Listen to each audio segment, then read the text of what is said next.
Rash media நண்பர்களுக்கு வணக்கம். நம்மளோட பிக் பாஸ் நிகழ்ச்சியை பொறுத்தளவு லைவ் ஸ்ட்ரீம் பார்த்தோம் அப்படின்னா இப்போ பல பிரச்சனைகள் ஓடிக்கிட்டு இருக்குது அப்படின்னு சொல்லலாம். அதாவது சூப்பர் டீலக்ஸ் வீட்டுல இருந்த ஜாம் பாட்டில காணல அப்படிங்கிற மாதிரி அவங்க ஒரு சைடு தேடிட்டு இருக்காங்க. இன்னொரு சைடு பார்வதி வந்து துஷாரை வெளுத்து வாங்கிட்டு இருக்காங்க. எஃப்ஜேயை பொறுத்தளவுல நாம் பண்ணாதான் எல்லாரும் வரீங்க, பார்வதி பண்றதை யாருமே கேட்க மாட்டீங்க அப்படிங்கிற மாதிரி அவர் ஒரு சைடு கத்திக்கிட்டு இருக்காரு. இப்படி லைவ் ஸ்ட்ரீம்ல என்னெல்லாம் நடந்துகிட்டு இருக்குது அப்படிங்கறத இந்த வீடியோல பார்க்க போறோம்.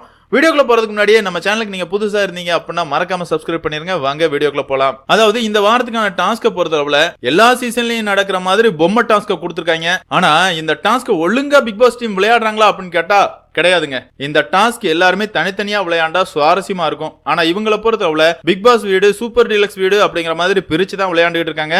அதுலயும் பல சண்டைகள் வருது. குறிப்பா சொல்லணும் அப்படின்னு பார்த்தோம்னா பார்வதியை பொறுத்தளவுல என்னோட மாஸ்க மட்டும் தான்ப்பா டார்கெட் பண்றீங்க அப்படிங்கிற மாதிரி ஒரு பிரச்சனை கிரியேட் ஆகுது. ஒரு கட்டத்துல இந்த சண்டையில எஃப்ஜே வந்து ரொம்பவே அநாகரிகமான வார்த்தைகள் எல்லாமே விடுறாரு. நீ எல்லாம் ஒரு பொண்ணா அப்படிங்கிற அளவுக்கு பார்வதியை பார்த்து கேட்கிறாரு. பார்வதி வந்து ஆம்பளை அப்படிங்கிற கர்வத்துல பேசுறியா அப்படிங்கிற மாதிரி சொல்லும் போது இவர் வந்து தூக்கி காட்டவா அப்படிங்கிற மாதிரி எல்லாம் ரொம்பவே இழிவா பேசுறாரு, கெட்ட வார்த்தையில பேசுறாரு. இந்த இடங்கள்ல எஃப்ஜே யாருமே எதுவுமே சொல்றது இல்ல. எல்லாருமே எஃப்ஜேக்கு ஆதரவா அவனை அரவணைச்சு கொண்டு போறாங்க. அது கனியா இருக்கட்டும் இல்லனா சபரியா இருக்கட்டும், எல்லாருமே எஃப்ஜேக்கு தான் சப்போர்ட் பண்றாங்க. ஆனா பார்வதி எல்லாம் சும்மா இல்லங்க, வெளுத்து வாங்குறாங்க. எனக்கெல்லாம் எவனும் சப்போர்ட் பண்ண வேண்டாம்டா, நானே என் பிரச்சனையை பாத்துக்கிடுவேன் அப்படிங்கிற மாதிரி எஃப்ஜே லெப்ட் அண்ட் ரைட் வாங்கினாங்க அப்படின்னு சொல்லலாம். அதே மாதிரியே சூப்பர் டீலக்ஸ் வீட்ல இருக்கிற ஆதிரை வந்து முழுக்க எஃப்ஜேக்கு தான் சப்போர்ட் பண்றாங்க. அவங்க எஃப்ஜேயோட மாஸ்க தான் கொண்டு போய் சேஃப்டியா கொண்டு வச்சுட்டு வர்றாங்க. இதுக்கு எதுக்குமா நீ பிக் பாஸ் வீட்டுக்கு வந்த? நீங்க ரெண்டு பேரும் சேர்ந்து வேற எங்கேயாவது போயிருக்கலாமே, எதுக்காக பிக் பாஸ் வீட்டுக்குள்ள வந்தீங்க? காதல் பண்றதுக்கும் ரொமான்ஸ் பண்றதுக்கும் ஏதாவது லாட்ஜுக்கு போனா போதுமே, எதுக்காக பிக் பாஸ் வீட்ல வந்து இவ்வளவு கேவலமா நடந்துட்டு இருக்கீங்க அப்படிங்கிற மாதிரி தான் ஆதிரை, எஃப்ஜே இவங்களோட கேம் பிளே பிக் பாஸ் வீட்டுக்குள்ள நடந்துட்டு இருக்குது. அதே மாதிரியே இந்த மாஸ்க் டாஸ்க்லயுமே கனி அவங்களோட கிரிமினல் வேலையை செய்றாங்க. அதாவது கனியை பொறுத்தளவுல இவ்வளவு நாள் ரொம்பவே நல்லவங்க அப்படிங்கிற மாதிரி தான் பாக்குற நம்ம நினைச்சுக்கிட்டு இருந்தோம். ஆனா பிக் பாஸ் வீட்டுக்குள்ள அவங்களோட முகத்திரை கிழிஞ்சிருச்சு அப்படின்னே சொல்லலாம். அதாவது நல்லவங்க யாருமே அடுத்தவங்க சாப்பாட்டுல விளையாட மாட்டாங்க. ஆனா கனி ஒரு தடவை இல்ல, ரெண்டு தடவை இல்ல, 3 தடவை விளையாண்டுருக்காங்க. அதாவது போன வாரத்துல சூப்பர் டீலக்ஸ் வீட்டுல இருக்கிறவங்க சாப்பிடறதுக்காக வந்த சிக்கன்ல உப்பள்ளி கொட்டினாங்க.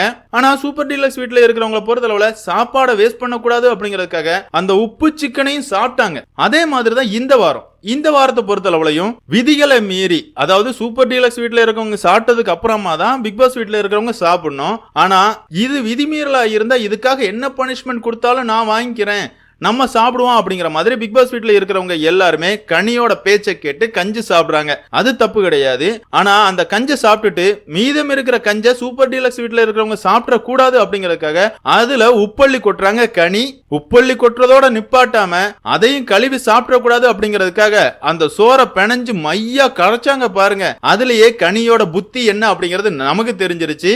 அது மட்டும் இல்லாம நேத்துமே பிக் பாஸ் வீட்டுல இருக்கிற எல்லாரையுமே ஒவ்வொரு அணியா சேர்த்துக்கிட்டு போராட்டம் நடத்துறேன் அப்படிங்கிற பேர்ல ஒரு கேவலமான டிராமாவை நடத்தினாங்க கனி. அத விஜய் டிவி டெலிகாஸ்ட் பண்ணவே இல்ல. இன்னைக்கான எபிசோட்ல காட்டுறானுங்களா இல்லையா அப்படிங்கறத நம்ம பொறுத்திருந்து பார்க்கலாம். என்ன பொறுத்தளவுல நேத்து பார்வதி மேல எந்த தவறுமே கிடையாது. சூப்பர் டீலக்ஸ் வீட்டுல இருக்கிறவங்க பிக் பாஸ் வீட்டுல இருக்கிறவங்கள அதிகாரம் பண்ணலாம் அப்படிங்கிறது தான் இந்த சீசனோட ஃபார்மட்டாவே இருக்குது.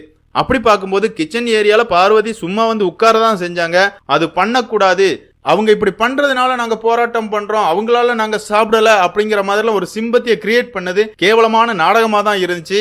அந்த நாடகத்துல சபரியும் உண்டு அப்படிங்கிறது தான் வருத்தமான ஒரு நிகழ்வு அப்படின்னு சொல்லலாம். அதுக்கப்புறமா பார்த்தோம் அப்படின்னா இன்னைக்கும் கனி அதே வேலையை தான் பண்றாங்க. அதாவது சூப்பர் டீலக்ஸ் வீட்டுல இருக்கிறவங்களுக்கு சாப்பிடறதுக்காக பிரெட், ஜாம் இதெல்லாமே வந்துருந்துச்சு. இன்னைக்கு பார்வதி வந்து கிச்சன் ஏரியால உட்காந்து பிரெட்ல ஜாம் வச்சு சாப்பிட்டுட்டு இருக்காங்க.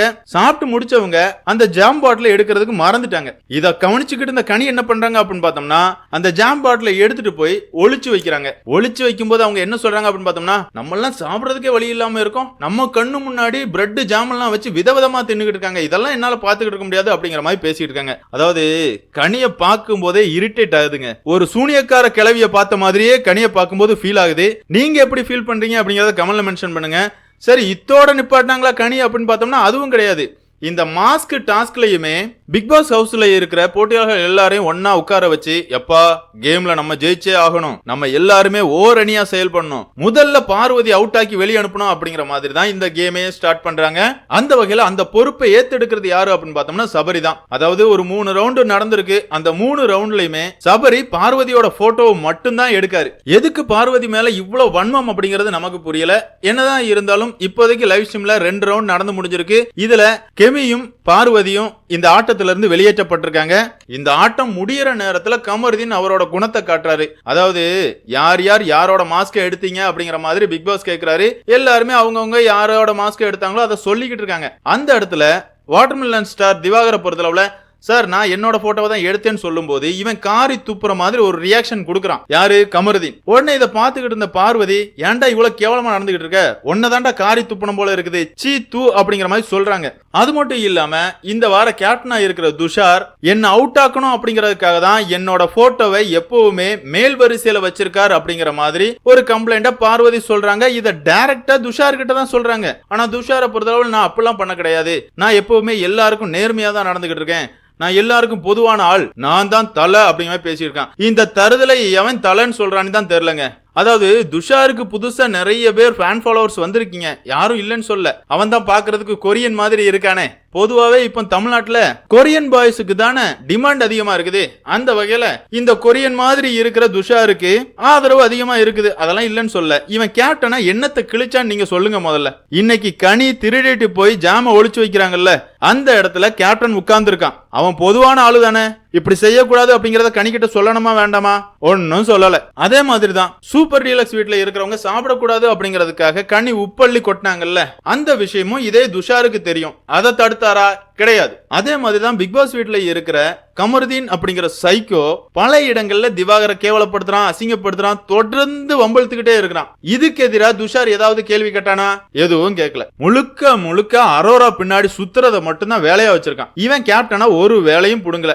இததான் இன்னைக்கு பார்வதி டைரக்டாவே அவன்கிட்ட சொல்றாங்க. அதாவது நீ ஜால்ரா போட்டுக்கிட்டு இருக்கடா, பிக் பாஸ் வீட்ல இருக்கிறவங்களுக்கு மட்டும் தான் நீ சப்போர்ட் பண்ற, நடுநிலையா இருக்க மாட்டுக்கிற, உனக்கு அந்த மெச்சூரிட்டியே கிடையாது, என்னமோ 18 வயசு பையன் நடந்துக்கிற மாதிரி தான் நடந்துக்கிற அப்படிங்கிற மாதிரி அவங்கிட்ட பேசுறாங்க. ஆனா அந்த இடத்துல துஷார் என்ன சொல்றான் அப்படின்னு பார்த்தோம்னா, நான் தலை, நான் கரெக்டா தான் நடந்துகிட்டு இருக்கேன், நீங்க அவுட் ஆயிட்டீங்க அப்படிங்கிற விரக்தியில நீங்க பேசுறீங்க, நான் எல்லாருக்கும் பொதுவா தான் நடந்துகிட்டு இருக்கேன், நீங்க அப்படிலாம் பேசாதீங்க அப்படிங்கிற மாதிரி சொல்றான். ஆனா பார்வதி அதெல்லாம் கண்டுக்கவே இல்லைங்க. துஷாரை போட்டு லெஃப்ட் அண்ட் ரைட் வாங்குறாங்க. 9ஆம் கிளாஸ் பையன் நடந்துக்கிற மாதிரி தான்டா நடந்துக்கிற, உன்னை எவனாவது தூண்டி விடுறான், அதை தான் நீ செஞ்சுக்கிட்டு இருக்க, எடுப்பார் கைப்பிள்ளையா இருக்கிற, சுய அறிவுங்கிறதே உனக்கு கிடையாது, நடுநிலையா நடந்துக்கவே மாட்டுக்க அப்படிங்கிற மாதிரி துஷார லெஃப்ட் அண்ட் ரைட் வாங்குறாங்க. இவ்வளவும் கேட்டாலும் துஷார் நான் கரெக்டா தான் இருக்கேன், நான் நல்லவன், நான் தலை அப்படிங்கிற மாதிரி இந்த தருதலை பேசிட்டு இருக்குது. ஆமாங்க, வீட்டோட கேப்டன் அப்படின்னா ரெண்டு டீமையுமே ஒரே மாதிரி தான் பார்க்கணும். ஆனா துஷாரை பொறுத்தளவுல முழுக்க முழுக்க பிக் பாஸ் வீட்ல,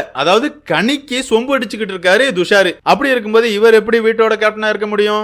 இந்த வாரமாவது விஜய் சேதுபதி ஹோஸ்ட் பண்ண போறாரா, இல்லனா யாருக்காவது சொம்பு தூக்க போறாரா அப்படிங்கறத நம்ம பொறுத்து இருந்தா பார்க்கணும். என்னதான் இருந்தாலும் இந்த துஷாரை பொறுத்தளவுல பார்வதி இப்படி பேசின உடனே செம காண்டாயிடுறான். இவன் என்ன சொல்றான் அப்படின்னு பார்த்தோம்னா, உங்களை மாதிரி கேவலமாலாம் என்னால நடந்துக்க முடியாது, நீங்க ஒரு பைத்தியம் அப்படிங்கிற மாதிரி இந்த பைத்தியம் சொல்லுது. ஐயோ, ஒட்டுமொத்த பைத்தியத்தையும் ஒன்னா பிக் பாஸ் வீட்டுக்குள்ள விட்டுருக்கீங்களாடா, எங்களுக்கு தாண்டா தலைவலிக்குது அப்படிங்கிற அளவுக்கு எல்லாமே மாறி மாறி சண்டை போட்டு இருக்குதுங்க. என்னதான் இருந்தாலும் இந்த சீசனை பொறுத்தளவுல பாக்குற ரசிகர்களுக்கு தான் டாஸ்க் அப்படியே சொல்லலாம். ஆமாங்க, இதுல யாருக்கு ஆதரவு கொடுக்கறது? பிக் பாஸ் வீட்டுக்குள்ள இருக்கிறவன் எல்லாவனுமே ஒவ்வொருத்தன் ஒவ்வொரு மாதிரி இருக்கான். எவன் நல்லவன் அப்படிங்கறதே தெரிய மாட்டேங்குது, எல்லாம் பைத்தியமா தான் இருக்குது. இதுல யாருக்கு ஓட்டு போடுறது, யாரை வெளியே அனுப்புறது அப்படிங்கறதே ஒரு டவுட்டா இருக்குது. என்னதான் இருந்தாலும் விஜய் பார்வதியை பொறுத்தளவுல வெளி உலகத்துல எப்படி இருக்காங்களோ இல்லையோ, பிக் பாஸ் கேம் செமையா ஆடிக்கிட்டு இருக்காங்க. யாரா இருந்தா என்ன, எவனா இருந்தா என்ன, எனக்கு தப்புன்னு பட்டுனா நான் கேப்பண்டா அப்படிங்கிற மாதிரி டைரக்டா அடிக்கிறாங்க. மீதி இருக்கிற சகுனி கூட்டம் கனி தலைமையில ஒட்டுமொத்த சகுனி வேலைகளும் செஞ்சுக்கிட்டு இருக்காங்க. இவங்க இனிமேல் என்னெல்லாம் பண்ண போறாங்க அப்படிங்கறதெல்லாம் பொறுத்து இருந்தா பார்த்தாகணும். என்னதான் இருந்தாலும் பிக் பாஸ் ரசிகர்களான உங்களை பொறுத்தளவுல துஷாரோட கேப்டன்சியை பத்தி நீங்க என்ன நினைக்கிறீங்க அப்படிங்கிற உங்களோட கருத்துக்களை மறக்காம கமெண்ட்ல மென்ஷன் பண்ணுங்க. அதே மாதிரி கனிவான கனின்னு இவ்வளவு நாள் நீங்க நினைச்சுக்கிட்டு இருந்த கனியோட உண்மையான முகத்திரை கிழிஞ்சிருக்கு. கனியை பத்தி நீங்க என்ன ஃபீல் பண்றீங்க அப்படிங்கறதையும் கமெண்ட்ல மென்ஷன் பண்ணுங்க. இந்த வீடியோ உங்களுக்கு பிடிச்சிருந்தா லைக் பண்ணுங்க, ஷேர் பண்ணுங்க, மறக்காம சேனலை சப்ஸ்கிரைப் பண்ணுங்க. Thank you friends.